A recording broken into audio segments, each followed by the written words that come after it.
pouvez filmer par briques, dans le sens où vous pouvez filmer 2 minutes, après vous posez un peu fatigué, et vous reprenez encore, vous êtes filmé, et vous reprenez encore, vous êtes filmé.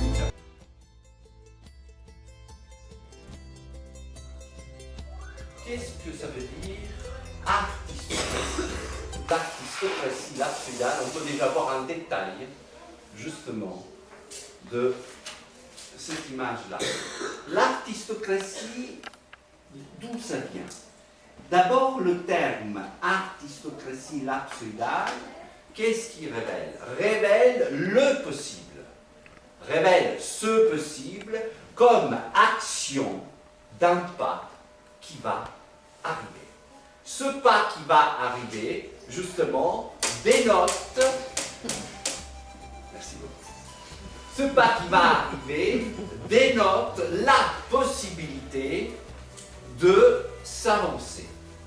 Mais attention, le pas de son propre oubli, dans le sens que l'artistocratie lapsuyale fait en sorte que ce pas est un pas à vide qui ouvre une dimension nouvelle.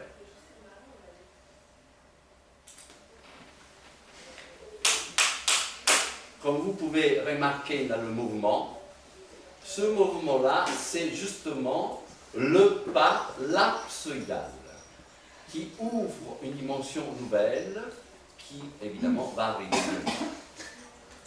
Donc, il s'agit bien sûr d'un basculement.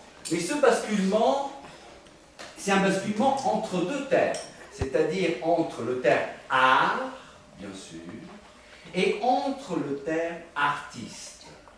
L'artistocratie déambule, bascule entre l'art et l'artiste. Ce basculement, il ne se joue plus, il ne s'agit plus. Il ne joue plus, il ne s'agit plus, il ne joue plus dans la disparition de l'art. Bien sûr, on a entendu parler 10 millions de fois de disparition, apparition de l'art. C'est pas ça, c'est pas ça. Justement, la bascule du pas, ce jeu d'alternance entre un pas et l'autre pas, dans l'artistocratie, provoque justement ce qu'on appelle la perspective lapsoïdale, dans le sens que cette bascule totalement dans son objet. Et bascule où? Dans quelle zone? Dans une zone qu'on nomme indicible et invisible, mais qui touche quand même le physique de son état. C'est une phrase très claire. C'est une zone indicible et invisible qui touche le physique de son état. En fait, juste pour faire une citation, c'est ce qu'on appelle le plus de jouir de Jacques Lacan. Plus de jouir, c'est l'artistocratie qui touche à l'indicible et à l'invisible. Cette chose